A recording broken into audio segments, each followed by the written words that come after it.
Bien, entonces el faraón preguntó a sus sirvientes, ¿podremos encontrar una persona así en quien repose el Espíritu de Dios?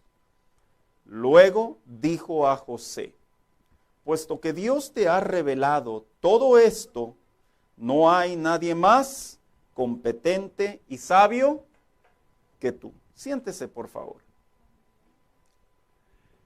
Esta semana, hermano, este jueves precisamente quiero traer a la memoria, hace algunos jueves atrás tuve la oportunidad de predicar un mensaje que lo titulé Noé, un ejemplo de comunión con Dios. Y hablábamos precisamente cómo Noé representa esa parte práctica, y digo práctica porque no son los consejos que vemos generalmente en el Nuevo Testamento, los consejos apostólicos sobre cuál debe de ser nuestro comportamiento como creyentes, ahora como hijos de Dios, sino que en el Antiguo Testamento es común que encontremos hombres que son hombres igual que nosotros, hombres que pensaban, que actuaban, que reaccionaban, pero que cuando se trataba de la vida en Dios, la vida en el conocimiento del Señor, ¿cómo es que ellos lograron comprender y poner en práctica su comunión con Dios? Y tomábamos a Noé como un ejemplo de un hombre que estuvo en medio de una generación promiscua, en medio de una generación en donde estaba prácticamente una sociedad inversa, humanamente hablando. ¿Y cómo es que este hombre se convirtió en esa inspiración, no solamente para que Dios lo observara y lo pusiera al frente de una nueva generación, sino también para nosotros, que como hijos de Dios, a pesar de que estamos rodeados de una vida que está cambiando constantemente su moral, cómo es que la vida cristiana se debe de vivir conforme a la palabra de Dios? Esta ocasión voy a continuar con esa misma temática, porque creo yo, hermanos, que una de las mayores necesidades que la iglesia, detrás de tantos temas, que la iglesia necesitamos aprender, recordar, pulir en nuestra vida en Dios, es saber cómo es que debe de ser nuestra comunión con Dios en términos generales. En esta ocasión he abordado la vida de José, el conocido llamado José el soñador. ¿Cómo es que este joven que aparece en el escenario del libro de Génesis, aparece simplemente haciendo mención de su edad y de algunas de sus características? A lo largo del mensaje vamos a responder a 3 preguntas, hermanos, que creo yo que son parte de nuestra vida diaria sin importar nuestra edad, sin importar el estrato económico, sin importar la comunión o los años que tengamos en el Evangelio, porque día a día son asuntos que nos vamos envolviendo y que nos van llevando al punto de saber cómo vivir la comunión con Dios. Dicho sea de paso, la comunión con Dios se le considera en su significado como una comunión o algo común entre 2 personas. Particularmente cuando se habla de la comunión con Dios desde la opinión, desde la perspectiva teológica, se le conoce como una comunión indivisible. Indivisible significa que no está dividida, sino que se logra al punto de caminar con Dios de tal manera que antes de actuar en muchas de nuestras reacciones, consultamos qué es lo que Dios quiere para nosotros. Es como decir, ¿qué es lo que el Señor quiere que yo haga? Y eso son unas buenas costumbres, una buena disciplina que el Hijo de Dios debe de ejercer en su relación con Dios. Así que en esta ocasión abordaremos 3 temas rápidamente sobre la vida de José. El primero es la comunión con Dios y la ocasión para ceder en la tentación. Todos sabemos que la historia de José nos presenta un episodio de su vida en donde había una mujer que lo hostigaba, que lo buscaba y lo quería hacer caer en la tentación. Vamos a hablar también de otro episodio más en la vida de José, cuando la Biblia dice que vienen sus hermanos a buscar, a comprar comida y lo reconoce. Y cómo es que José, lejos de guardar algún tipo de resentimiento, o mejor conocido como rencor, cómo es que en la comunión con Dios el rencor no debe de existir, debemos de alejarlo lo más posible de nuestra vida en Dios. Que dicho sea de paso, hermano, cuando se trata de asuntos tan discretos, tan grises, de nuestra comunión con Dios suelen ser temas que pisan callos, porque por ahí dijo alguien, hay asuntos en mi vida que solo yo y Dios conocemos y podemos aparentar una vida cristiana de comunión con Dios, pero vamos a ver cómo cuando aflora el momento de saber cómo reaccionar ante una ofensa, cómo reaccionar ante algo tan grave que recibió la vida de José, cómo es que José manejó el rencor en su comunión con Dios. Y por último, vamos a ver cómo es que cuando se vive en la comunión con Dios, es importante que debemos de aprender constantemente que en la comunión con Dios está plagada de propósitos de Dios. Vuelvo a repetir, la comunión con Dios está plagada de propósitos de Dios. Mientras nosotros pensamos que ciertas etapas de nuestra vida, ciertas áreas de nuestra vida tienen que ver con desgracias, con accidentes, tienen que ver con cosas tristes o con cosas incomprendibles, en realidad todo se trata de los propósitos de Dios. Así que cuando hablamos de la vida de José, brevemente voy a entrar en su biografía un poco acerca de ello. Se dice que él tenía 17 años cuando el autor comenzó a escribir sobre su vida. Este jovencito era el hijo número 11 y como hijo número 11 se dice que su mamá era Raquel. Raquel no era cualquier mujer, Raquel se le consideraba como la esposa favorita de Jacob o de Israel. En otras palabras, Jacob había tenido 10 hijos con una sola mujer y posteriormente con otra mujer había tenido en este momento a Jacob. Así que dice la Biblia que amaba, se veía la diferencia, amaba más a Jacob, a José, perdón. Al punto que dice la Biblia que le regaló una túnica de colores. Esa túnica de colores era característica porque no las portaban cualquier persona. Y se dice que este jovencito iba a visitar a los lugares en donde sus hijos, los hijos de Jacob, iban a trabajar en la agricultura. Así que llegaba José, y cuando llegaba José, dice la Biblia que él informaba a su padre todas las cosas malas que hacían sus hermanos. En realidad la Biblia claramente dice la razón por la que lo aborrecían. Mire, la palabra aborrecer en el hebreo en esta ocasión es una palabra muy fuerte. En realidad lo odiaban, hermano. Se puede imaginar la expresión de odiar a tu hermano, seguramente es algo muy mal. Un cristiano no debe de pasar por la mente odiar a ninguno de sus hermanos sanguíneos o en su efecto a sus hermanos en la fe. Pero dice la Biblia que estos hermanos de José, dice que lo odiaban, al punto que en una ocasión dice que llega José y les cuenta 2 sueños en diferentes momentos. Esos sueños alteraron más, por así decirlo, ese sentimiento negativo hacia su hermano, al punto que en una ocasión, dice la Biblia, que mientras José estaba con ellos, ahí con sus 10 hermanitos, dice que resolvieron darle chicharrón, o sea, matarlo, pero que uno de ellos dijo, no, mejor vamos a venderlo.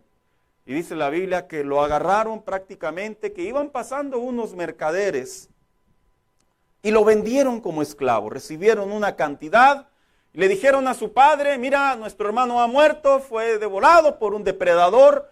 Jacob lloró mucho, dice la Biblia, y aparentemente ahí se había acabado la vida de José en conexión con su padre. Sin embargo, ahí empieza una de las partes que considero yo que son claves y vitales en la relación con Dios. ¿Cómo es que debemos de mantener nuestra comunión con Dios cuando salimos de la iglesia? Mire, mientras José estaba bajo la protección de su padre, mientras José estaba bajo el amor de su padre, vaya, se sentía que él sabía que cualquier cosa ahí estaba su papá. Pero cuando José ya no estuvo viendo a ninguno de sus hermanos, y mucho menos a su padre, podemos ver la vida de un huérfano, podemos ver la vida de un traicionado, podemos ver la vida de un hombre o un joven que literalmente se tuvo que enfrentar con lo que era la vida. Una de las cosas que todos padecemos como hijos de Dios es esto, hermano, y yo no sé si usted comparte este sentimiento, espero y sí. ¿A quiénes les ha pasado que quisieran estar el mayor tiempo posible en la iglesia, en la presencia de Dios cuando tienes problemas? Porque tú dices, es que aquí descanso, aquí estoy entregándole al Señor mis cargas. Pero la realidad es que tenemos que salir nuevamente al mundo diario. Y José representa esa parte de la vida que cuando un creyente se enfrenta en la salida, en el estar lejos hasta cierto punto de lo que puede percibir con sus ojos, que tiene seguridad, ahora José se enfrenta a un mundo real. Y cuando digo un mundo real, digo a un mundo de decisiones, en donde lo llevaron prácticamente a poner en práctica más íntimamente su comunión con Dios. Generalmente lo he dicho, cuando estamos aquí, aquí todos somos santos. Aquí todos nos comportamos hasta cierto punto, ¿verdad? Aquí si el niño se porta mal, ay, nomás le sonreímos, ¿verdad? Ay, mijito, pórtate bien. Aquí si el hermanito hace algo, decimos, ay, hermano, no se preocupe, hermano, todo está bien. Aquí si por alguna razón usted sale y un niño lo ve saltando en el cofre de su carro, nomás lo agarra, ay, mijito, vaya, salte al coche de su papá, ¿verdad? Pero si usted ve a alguien allá afuera que hace eso, tal vez nuestro comportamiento es muy diferente. La verdadera comunión con Dios toma resultado, toma vida, toma efecto, toma reacción cuando estamos en el mundo exterior, hermanos. Y José nos deja lecciones de vida, enseñanzas muy buenas, muy correctas de cuál debe de ser nuestro comportamiento en nuestra comunión con Dios cuando se trata de enfrentar diferentes escenarios. Así que me voy rápidamente, precisamente avanzando la historia al capítulo 39. ¿Cuál debe de ser la idea, el pensamiento, la reacción de un hijo de Dios cuando se encuentra en la tentación? Miren, es común que cuando nosotros vemos la historia, leemos la historia de José, la hemos conocido, la hemos leído tantas veces. Una mujer insistente. José es vendido, es comprado por Potifar. Potifar se le considera un hombre rico, un hombre poderoso, al punto que va escalando poco a poco José. Y dice la Biblia que llegó al grado que José se convirtió en el hombre de confianza de Potifar, al punto que no le negó nada, nomás le dijo, por favor, no te acerques a mi esposa. Y dice la Biblia que José era de buen parecer, al punto que dice la palabra de Dios que la esposa de Potifar dice que lo instigaba, hermano. Así dice otra versión, lo acosaba, lo perseguía, lo buscaba. Y lo buscaba porque quería prácticamente tener relaciones sexuales con José. Cuando se trata de la palabra tentación, yo escucho constantemente como pastor una idea muy extremista de lo que es la tentación. Y brevemente la voy a compartir. Este es un devocional, hermano. No pretendo entrar en mucha complejidad, que trae mucho entendimiento de la Biblia, pero solo voy a ver partes por encima. Mire, la palabra tentación por lo general, muchos cristianos la asocian con el aspecto sexual, el aspecto sensual. Y en cierta manera sí es cierto. Pero en realidad cuando usted define la palabra tentación desde la perspectiva bíblica y la perspectiva académica, usted lo encuentra como una incitación, una invitación insistente, como algo deseable que queremos hacer o que nos mandan a hacer. ¿Sabía usted que los cristianos cuando se trata de la tentación, bíblicamente hablando, hay muchas maneras en que los hijos de Dios somos tentados? Si usted piensa que solamente la tentación tiene que ver con el hombre o con la mujer, es una manera muy limitada de ver la tentación. José experimentó en ese ángulo, pero yo le voy a hablar de otros ángulos en los que los cristianos son tentados. Por ejemplo, nosotros somos tentados a gastar lo que no tenemos.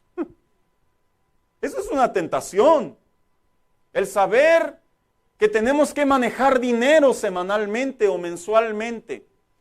Y tenemos el deseo, las ganas, el hambre, la sed de comprarte esa prenda o de ir a comer o de viajar o de sentirte que adquieres algo. Eso es una tentación, hermano. Ay, no, pastor, esas no son tentaciones. Sí son tentaciones. Porque sentiste el deseo de algo que no debemos de hacer, a hacerlo. Otro ejemplo, a pensar o decir cosas que no debemos.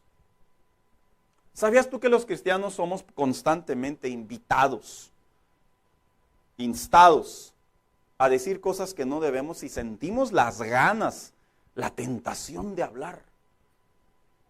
La lengua no solamente sirve para decir gracias y Dios le bendiga. La lengua también nos golpea en medio de la tentación. Cuando sentimos que ¿por qué no decirlo? Son cosas que uno dice, a mí qué me importa, pero de todos modos traigo ganas. No busco quién me la haga, sino quién me la pague. Y somos tentados a hablar de más. Somos tentados a pensar de más. Inclusive hasta pensar de más somos tentados. Jesús claramente habló de este tema.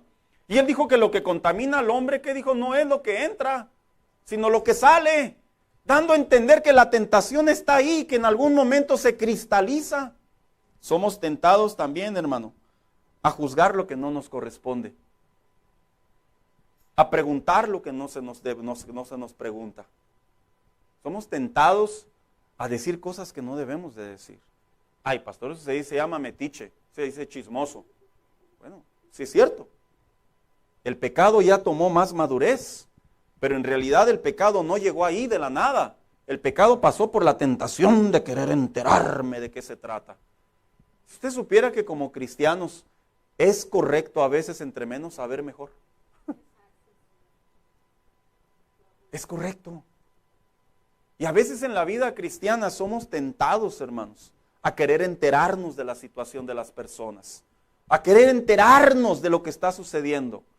Fíjese, le voy a platicar algo en calidad de pastor. A veces la gente piensa que los pastores queremos saber todo. Todo lo que sucede en la iglesia. Yo le voy a contar algo. Yo he conversado con pastores que sí, ellos sí me han dicho, yo debo estar al tanto de todo. Le digo, ¿por qué? ¿Por chismoso o por cuidado? Entonces me quedan mirando, de veras, no lo había pensado. Porque si es por chismoso, estás atendiendo asuntos que no te corresponden aún. Pero si es por cuidado, Dios te va a revelar, Dios te va a hablar, Dios te va a iluminar. Porque Dios tiene el cuidado de dirigir tu vida para pastorear. Y sabe, a veces en la vida cristiana pensamos que el hecho de pensar, de atender asuntos, de juzgar asuntos que no nos corresponden, son dados a la tentación. Uno más, aparentar una imagen que no somos. ¿Sabías tú que somos tentados a aparentar una imagen que no somos? Eso se llama presumido, pastor. Ya se maduró el pecado. Pero en realidad el pecado empezó con la tentación de ser alguien que no eres. Es como cuando las personas, por el buen deseo, ¿por qué no decirlo?, de que sean bien vistos por otras personas, hablan de una manera, visten de una manera, se comportan delante de las personas de una manera, piensan decir que actúan de tal manera, pero la realidad es que están siendo incitados a la tentación, a querer aparentar algo que no somos o que no tenemos. Hermanos míos, el sentirnos tentados es buscar hasta cierto punto lo que no somos o lo que no debemos tomar porque nos queremos sentir bien en nuestro ego. Las personas cuando caen, cuando ceden a la tentación, a la gente generalmente tenemos la impresión, es que andaba muy frío espiritualmente y por eso cayó en tentación. No, no es verdad, no necesariamente. Las tentaciones tienen muchos ángulos y podemos estar inclusive buscando al Señor y podemos tener el buen error, así paradójicamente lo expreso, de pensar que estamos haciendo lo correcto. Y le puedo poner un ejemplo en la Biblia. La Biblia, en una ocasión Dios llamó a un profeta y le dijo, ve al rey y dile tal cosa, y una vez que vayas, regrésate por el mismo camino y no hables con nadie, no comas en ningún lugar y devuélvete a tu lugar de origen. Y dice la Biblia que fue y habló con el rey, le dio el mensaje y cuando venía de regreso se le acerca a un profeta mañoso, dice la Biblia, un profeta viejo, así le dice la Biblia. ¿Tú eres profeta? Sí. Yo también. Ah, qué bien. Ven a mi casa, dice la Biblia que le dijo aquel profeta viejo. Así lo define la Biblia, la Reina Valera, que es una expresión correcta. Y que dijo, no, el Señor me dijo que no. Me dijo que me devolviera. Y que le dijo, pues ¿qué crees? A mí el Señor me habló y me dijo que vengas a mi casa. Este era un hombre de Dios. Porque la tentación no tiene que ver con solamente pensar que por el hecho de conocer del tema, el hecho de conocer las maneras, el hecho de conocer en experiencia cómo funciona esto, ya lo dominamos. La realidad es muy clara. Es que cuando nos sentimos incitados a hacer algo que no está bien, cuando nos sentimos en el deseo de aparentar algo que no somos, cuando nos sentimos atraídos a mover cosas que no debemos, esas son tentaciones de la vida diaria. Y los cristianos, de alguna manera, lo digo con mucho respeto, hermano, tienen la impresión que la tentación solamente radica en la sensualidad o en la sexualidad. Ese es un error. Inclusive cuando usted ve la vida de Sansón, otro ejemplo claro, dice que le dijo a sus padres, a mí me gusta esa mujer. Solo dijo, a mí me gusta. Se sintió tentado por aquella filistea, que más adelante pecó, maduró el pecado, pero todo empezó por una tentación. En la vida cristiana debemos de saber que Dios nos llama a observar de qué manera se acerca el pecado de la tentación a nuestra vida. Y mira, brevemente te voy a compartir 3 flancos por donde se acercan las tentaciones a nuestra vida. En primer lugar, las tentaciones a nuestra vida se acercan por nuestra propia concupiscencia. Dice la Biblia en Santiago 1:14 que nosotros somos tentados por nuestra propia concupiscencia. En otras palabras, en nosotros está el deseo de hacer lo malo. Pero yo ya soy salvo, pastor. Sí, pero todavía no hemos sido completamente glorificados. No hemos sido plenamente revestidos a la medida del varón perfecto. Por ende, la lucha continua de nuestra carne nos llama a pecar, a ceder en la tentación. He conversado con hombres que, mis respetos, hermanos, en comunión con Dios, hombres bien entregados al Señor. Y luego de repente me cuentan y me dicen, fíjate que la otra vez pasó por mi mente cierta tentación. Yo digo, ah, caray, ¿usted? ¿Por qué? Si usted casi todos los días habla con el Señor en todo momento. Porque la tentación, en realidad, por la parte carnal, mora en nosotros a la incitación a hacer lo indebido, desde cualquier ángulo. Por lo tanto, cuando nosotros somos tentados, no significa necesariamente, como dijo el apóstol Santiago, que Dios nos está tentando. Dice, somos nosotros mismos, nuestra concupiscencia. 2, somos tentados también por Satanás. Dice la Biblia en Mateo 4, dice, y el tentador fue a Jesús, se acercó a Jesús. Tú debes de saber que la tentación también Satanás provoca a nuestras vidas. Y yo te voy a decir algo, la tentación no es fea.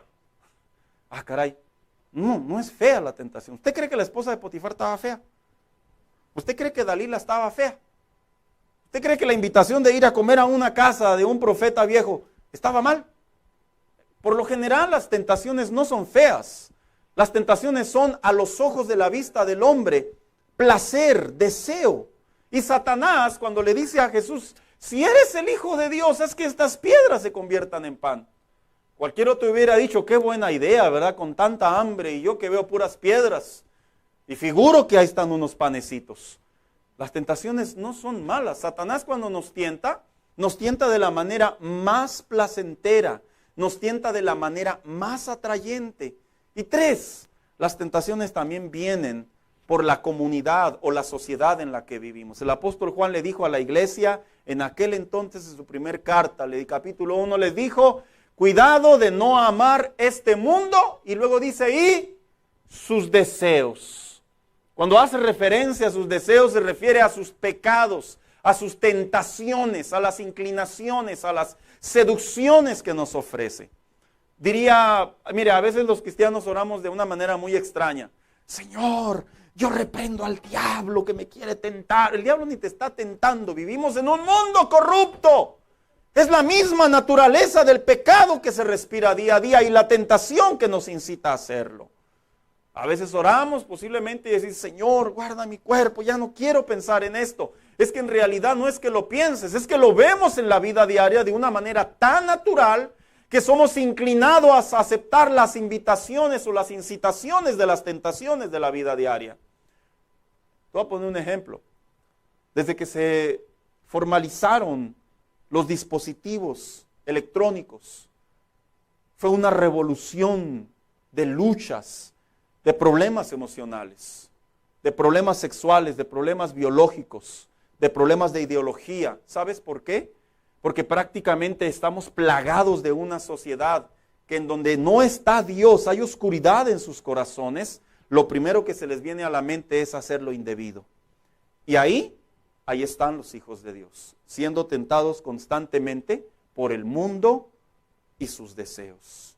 Tú debes de saber que cuando venga la tentación a tu vida, lo que hizo José es algo muy interesante.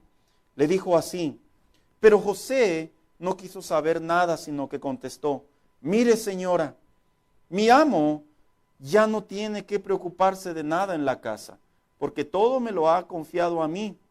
Y en esta casa no hay nadie más importante que yo. Mi patrón no me ha negado nada, excepto usted que es su esposa. Pero mire lo que dice José. ¿Cómo podría yo cometer tal maldad y pecar así contra Dios? Tú debes de saber que cuando nosotros cedemos a la tentación, desde cualquier ángulo, nosotros estamos golpeando nuestra relación con Dios, por así decirlo. Es como cuando tú compras algo nuevo, te lo voy a figurar. Tú compras algo nuevo y tú tienes el bien de cuidarlo, pero por accidente se te cae y se le hace una rayadura. ¡Ah! ¿Cómo da coraje, hermano? Que se compra algo nuevo y luego se raya. O ustedes de los que, hombre, otra raya más al tigre. Cuando se compra algo y, no sé, de repente empieza a se le hace un hoyo, una abolladura, algo. Uno dice, tanto que me costó comprarlo. La relación con Dios te lo voy a ilustrar de esa manera. La comunión con Dios es así. La comunión con Dios es buena. Pero cuando nosotros cedemos a la tentación, caemos a la tentación, nosotros fracturamos esa comunión con Dios. Claro está, lo tengo que recordar. Dios nos perdona, hermanos. Porque la Biblia dice en la carta de Juan, abogado tenemos para con el Padre, y le habla a la iglesia. Sin embargo, el hecho,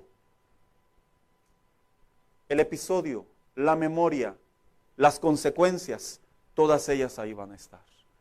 Por eso en la comunión con Dios es importante no solamente observar qué es lo que estamos perdiendo cuando caemos en la tentación o cuando cedemos a la tentación, sino también observar que debemos de cuidar nuestra relación y nuestra comunión con Dios.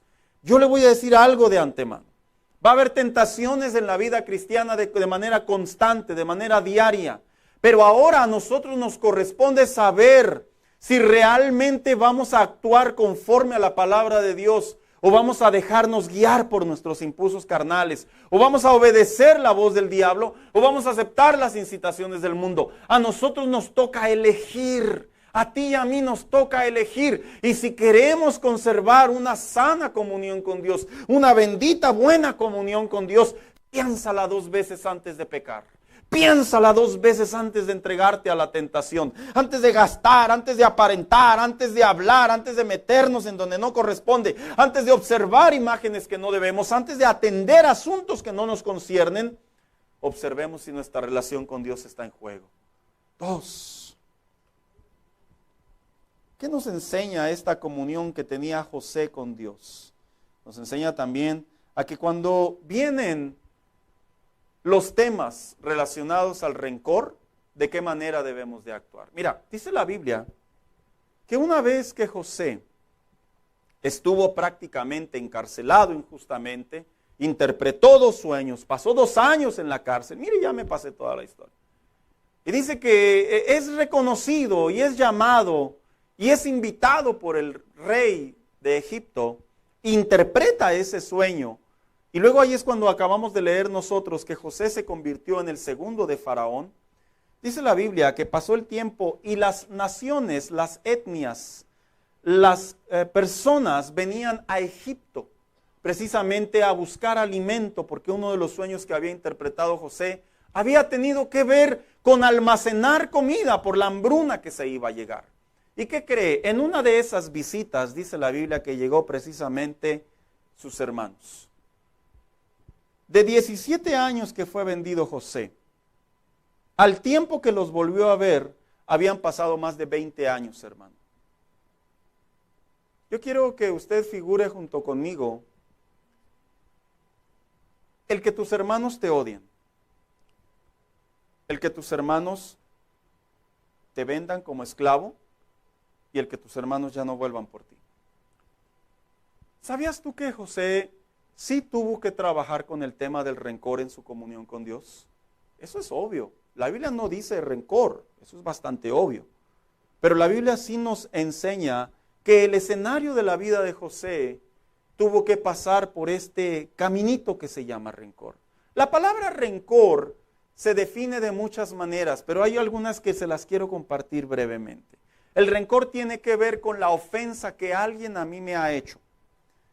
Tiene que ver con el daño que alguien a mí me ha causado. Tiene que ver con el dolor que me han provocado. Tiene que ver con la angustia que yo he vivido. Y la palabra rencor generalmente la encontramos en las traiciones. La encontramos en las malas conversaciones. La encontramos en los malos negocios. La encontramos entre los hermanos. La encontramos en los hijos a los padres a los hijos. La encontramos en las infidelidades. La encontramos en la iglesia. ¿Por qué? Porque generalmente cuando se habla de la palabra rencor, tiene que ver con el contacto principalmente de dos personas, que la cual una de ellas se piensa que no tenía causa para haber sido ofendida o para no haber sido dolida o para no haber sido traicionada. A mí me llama mucho la atención cómo el rencor, hermano, es un tema muy oscuro dentro de las iglesias. Es en serio, hermano. Mire, como pastor, a mí me toca escuchar personas, no de esta iglesia solamente. Y yo me fijo mucho que uno de los temas que más recurrentes están en la actualidad es el tema del rencor. Porque el rencor es esa parte que aparentemente se puede vivir una comunión con Dios, se puede servir a Dios, se puede trabajar, se puede comer, se puede vivir en el matrimonio, se puede convivir todavía con esa persona, pero en el interior, en la profundidad de uno, está el rencor. Una vez me preguntó alguien, ¿cómo sé que ya he perdonado? Dije, bueno, es una muy buena pregunta, porque hay muchas personas que piensan que el rencor tiene que ver simplemente con pasar por alto y ya. Ni modo, sucedió, soy maduro, ya no hay más que hablar. Pero el rencor generalmente, por lo general, pasa por una etapa en donde pasa a ser probado. José fue probado hasta cierto punto. Dice la Biblia que vio a sus hermanos. Y yo le pregunto a usted, ahorita vuelvo en sus conceptos, ¿qué habrá sentido José cuando los vio? ¿Qué sentimientos habrá experimentado este muchacho, este joven ya adulto? ¿Habrá dicho, ustedes me vendieron? ¿Habrá pensado, acaso vienen por comida cuando me traicionaron? ¿Habrá pensado, estuve en la cárcel y nunca se dignaron a visitarme, no preguntaron por mí? Simplemente dice la Biblia que sucede una historia muy interesante porque José estaba dispuesto a saber si su padre aún vivía, cuál era la situación de su familia. Sin embargo, dice la Biblia que hubo un punto en la vida de José en donde José ya no soportó más. No el hecho de guardar rencor, sino de que sus hermanos no lo reconocieran. Y dice la Biblia que se va y llora. Y dice que se toma un tiempo y cuando regresa les dice a sus hermanos precisamente. No obstante, José insistió, acérquense. Cuando uno de ellos o cuando ellos se acercaron, él añadió, yo soy José, el hermano de ustedes, a quien ustedes vendieron a Egipto. Pero ahora, por favor, no se aflijan más ni se reprochen de haberme vendido. ¿Cómo saber cuando ya no hay rencor en el corazón? Cuando ya no hay rencor en el corazón, por lo general, hermano, tú debes de saber que el rencor no se desaparece, la memoria de la ofensa. La memoria de la traición, la memoria del dolor, la memoria de la angustia, la memoria de lo indebido, jamás va a desaparecer. Cuando verdaderamente se vence el rencor, en realidad, obsérvalo como te lo voy a ilustrar. Es una capa que está por encima. Así. Es una capa. Porque en realidad, cuando nosotros perdonamos a alguien, en realidad nunca olvidamos lo que se nos hizo. Pero lo que sí hacemos es que por encima ponemos algo para que ya no volvamos a ser invadidos por ese sentimiento. El Hijo de Dios debe de saber que el rencor no debe de jugar una parte en nuestra relación con Dios. Porque el rencor también tiene sus detalles. Cuando un creyente almacena, alberga rencor en su corazón, el creyente tarde que temprano es como un veneno, que tú lo empiezas a jalar poco a poco y vuelves a revivir, vuelves a traer el dolor, la memoria, las lágrimas, vuelves a traer a la memoria el coraje, el miedo, vuelves a traer a la memoria las injusticias, vuelves a traer a la memoria todo aquello que te hizo daño.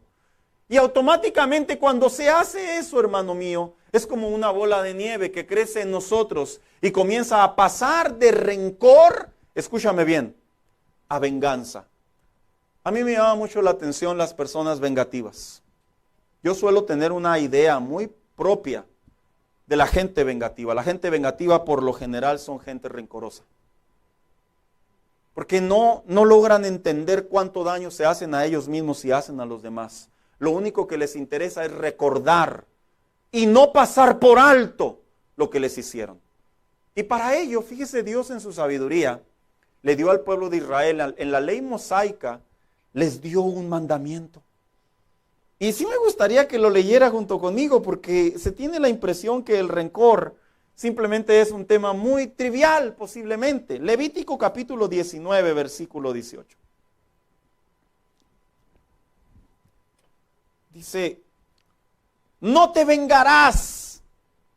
Obviamente si iba a haber venganza, ¿es por qué? Ni guardarás rencor a los hijos de tu pueblo, sino amarás a tu prójimo como a ti mismo, yo, Jehová. ¿Te acuerdas lo que te decía ahorita? En realidad la ofensa, la angustia, la injusticia, el dolor, está ahí. Pero por amor a Dios, por lo que Dios ha hecho por nosotros, nosotros le ponemos una capa encima de ella.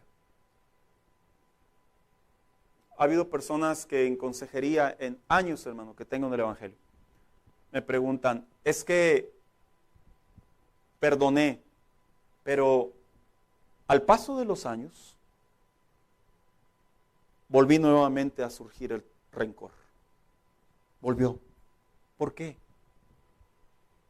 El hecho es simple. Porque tú quitaste esa capa. Con los recuerdos, con el dolor revivido, con la angustia que te produjeron, tú quitaste esa capa. Cuando tienes comunión con Dios, por amor a Dios, por amor a ti mismo, por cumplir la palabra de Dios, tienes la fuerza y la instrucción de perdonar. Pero cuando no hay perdón genuino, les digo, es como una dona que solo tiene aire adentro. ¿Se ha fijado las donas de Krispy Kreme, hermanos? O sea, no es que les haga comercial, pero ¿se ha fijado que usted la muerde? Por fuera se ven hermosas, bonitas, preciosas. Vamos por una docena al acabarse el culto. Pero le da una mordida y es puro aire. Y uno dice, tan rica que se veía por fuera. El rencor así es. Por encima se ve que ya se perdonó, pero por dentro la persona está hueca. En realidad por dentro la persona aún está dolida. Por dentro aún la persona tiene esa negatividad en su comunión con Dios. Y yo quiero aprovechar este espacio para recordarte. Si tú tienes problemas de rencor, de resentimiento, te sientes avergonzado, problemas de angustia, problemas que estén relacionados con un mal negocio, problemas que estén relacionados con alguien que te ofendió verbalmente, alguien que te ofendió físicamente, alguien que te hizo una trastada, alguien que dañó tu corazón, alguien que dañó tu vida de tal manera que sufriste demasiado. Trae a la memoria la historia de José. Él fue prácticamente vendido, olvidado, dado por muerto, y cuando tuvo la oportunidad de volver a ver a sus hermanos, lejos de sentir rencor hacia ellos, lejos de sentir venganza hacia ellos, lejos de sentir que sufran lo que yo sufrí, los voy a ignorar, los voy a ayudar, pero los voy a perjudicar, dice la palabra de Dios, hermano mío, que todo lo contrario, expresó amor por volverlos a ver. El Hijo de Dios debe de ser caracterizado porque no albergamos ningún tipo de resentimiento hacia una persona. Mira, en una ocasión un hermano escribió una frase muy conocida que yo la he visto por años en el internet. Si en la tierra entre cristianos no nos podemos ver a veces, ¿cómo lo iremos a hacer cuando estemos en el cielo? Y dije, sí es cierto. O sea, en realidad decía pastores, pero yo le metí cristianos. Le digo algo, hermano, muy triste, pero muy cierto. A veces el corazón del pastor alberga mucho rencor. Y eso es algo, hermano, que constantemente nosotros trabajamos en el Señor. ¿Por qué? Porque entendemos que en la comunión con Dios no podemos guardar rencor. Si usted piensa que el procurar guiar a una grey simplemente es que todos lo ven a uno con buenos ojos, es mentira, hermano. Por lo general no es así. Y si nosotros como pastores caminamos con el Señor y procuramos esa área de nuestra vida, usted también lo puede hacer. Usted también puede, de ser necesario, decirle al Señor, voy a sacar todo esto de mi corazón. No voy a dejar que el rencor sea parte de mi vida. Y por último, ¿qué más podemos ver en la vida de José?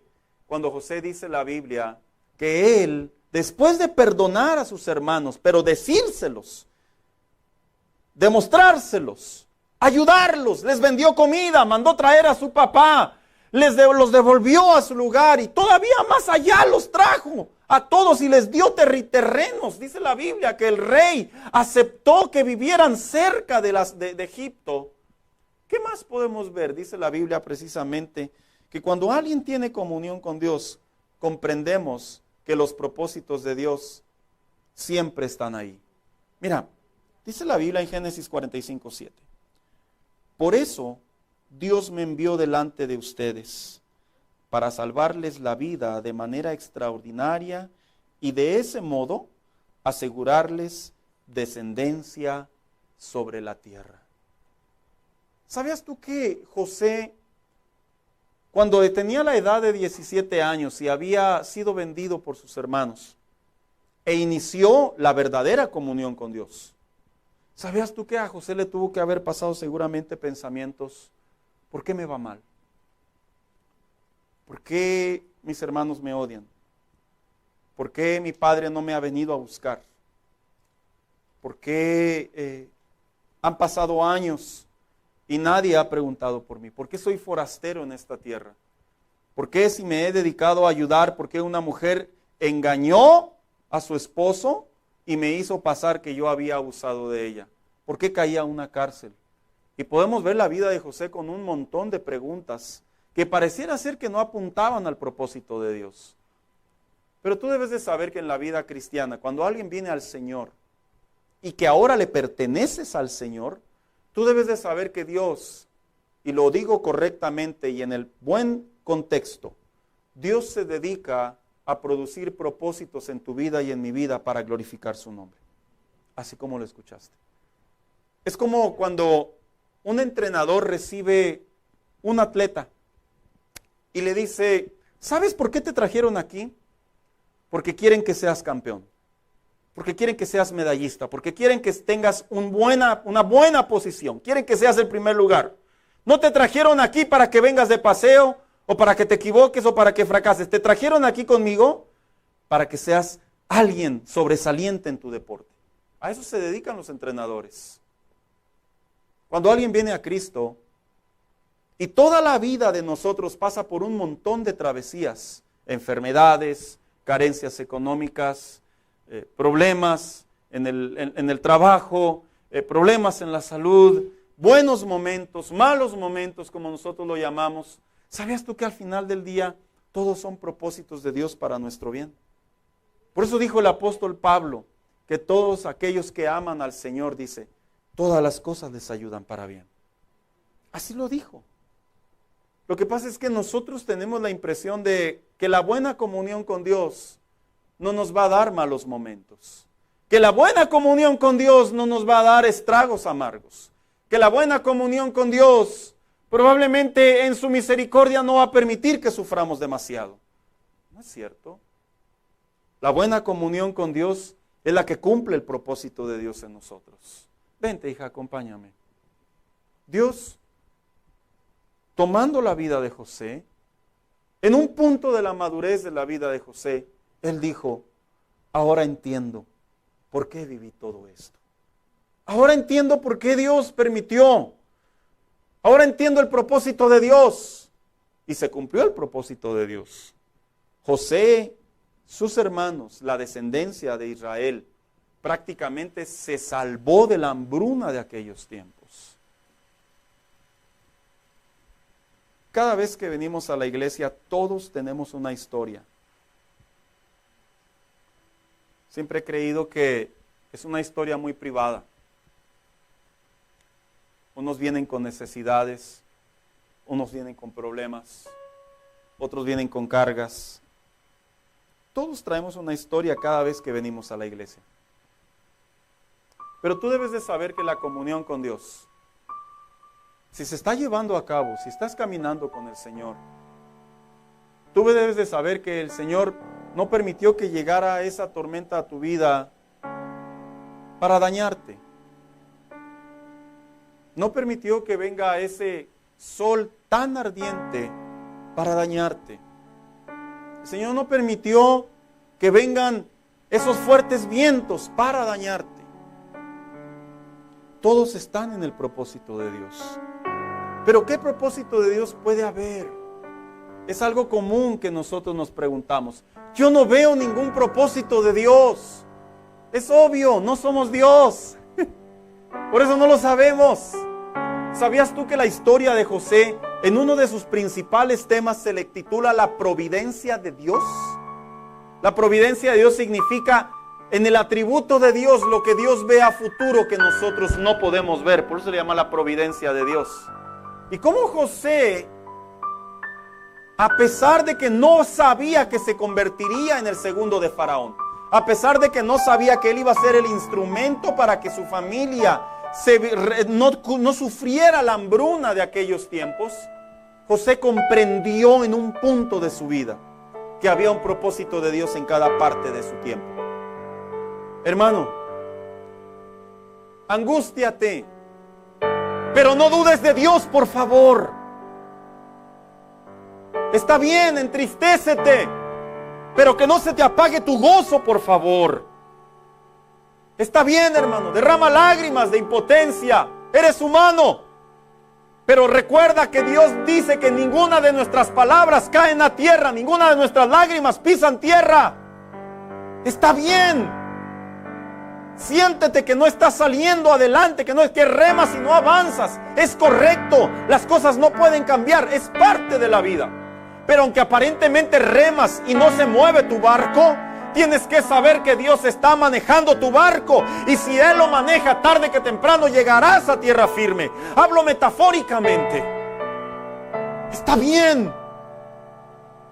Pregúntate, Señor, ¿por qué no puedo? Es natural, hasta yo lo he hecho. Pero no dudes del poder de Dios y de su gloria, por favor. Está bien.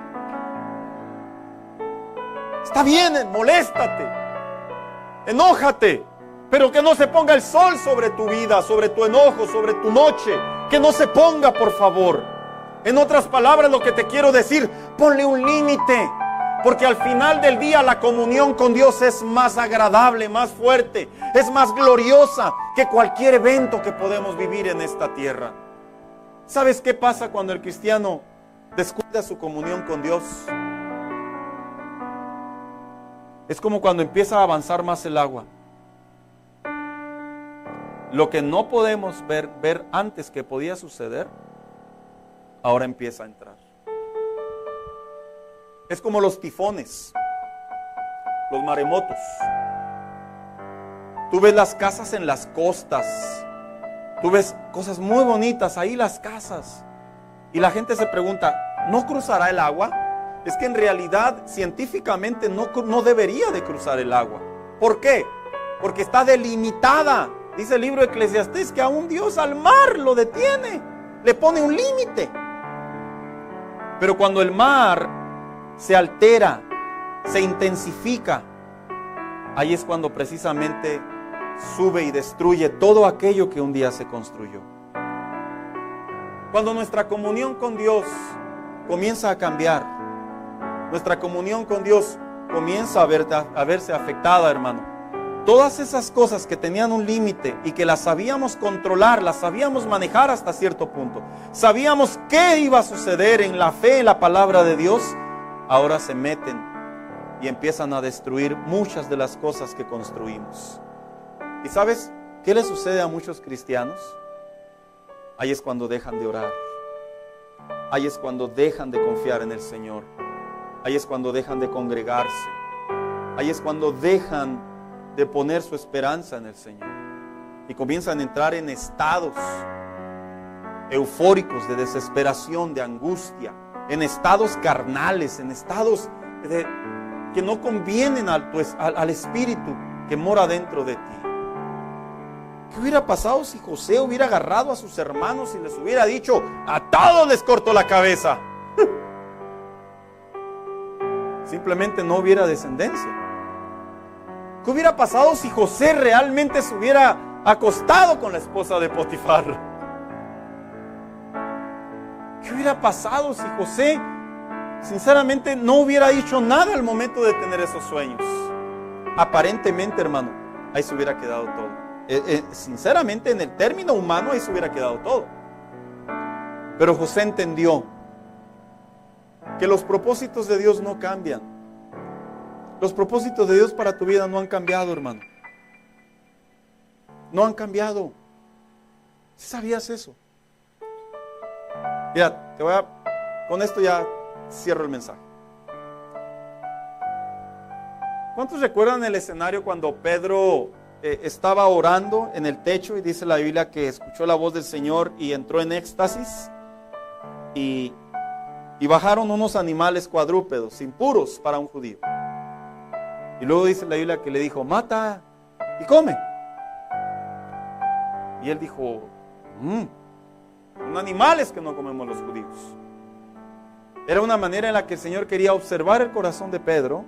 Si Pedro tenía la capacidad de lo que él conocía como impuro, obedecer a Dios. Dicen algunos teólogos, bien trazado, hermano, que cuando Pedro respondió eso y actuó de esa manera, en realidad a Pedro iba a tener dificultad para acercarse a los gentiles, que se miró en todo el Nuevo Testamento que él tuvo problemas, dificultad para tener la libertad de evangelizar a los gentiles. Y aun cuando Pedro no captó hasta cierta manera eso, es cuando el Señor levantó a Pablo. Y Pablo se convirtió prácticamente en el apóstol de los gentiles. ¿Te das cuenta que el propósito de Dios no cambia? No cambia. Lo que Dios ha prometido, lo que Dios ha establecido en la Biblia, es para ti. Pero para ello, nuestra comunión con Dios debe de ser sincera, firme, constante, verdadera. Cuando los cristianos desertan y ya no quieren continuar con el Señor, escucha lo que te voy a decir. El propósito de Dios no ha cambiado, pero dolorosamente está en pausa, en stand-by. ¿Por qué? Porque tiene que volver esa persona. Así de simple.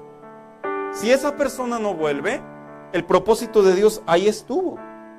Pero esa persona decidió desertar. Pero el propósito ahí estuvo. Por eso es que cuando un cristiano se enfrenta a las tentaciones, al rencor, a esos momentos de dolor, es cierto, si ya cedimos, si ya caímos, si ya la regamos, como decimos los mexicanos, está bien, sécate tus lágrimas y vuelve a tener comunión con Dios. Sécate tus lágrimas y vuelve a buscar al Señor. ¿Por qué? Porque el propósito de Dios se va a cumplir. Pese a quien le pese. No hay demonio que pueda detener los propósitos de Dios.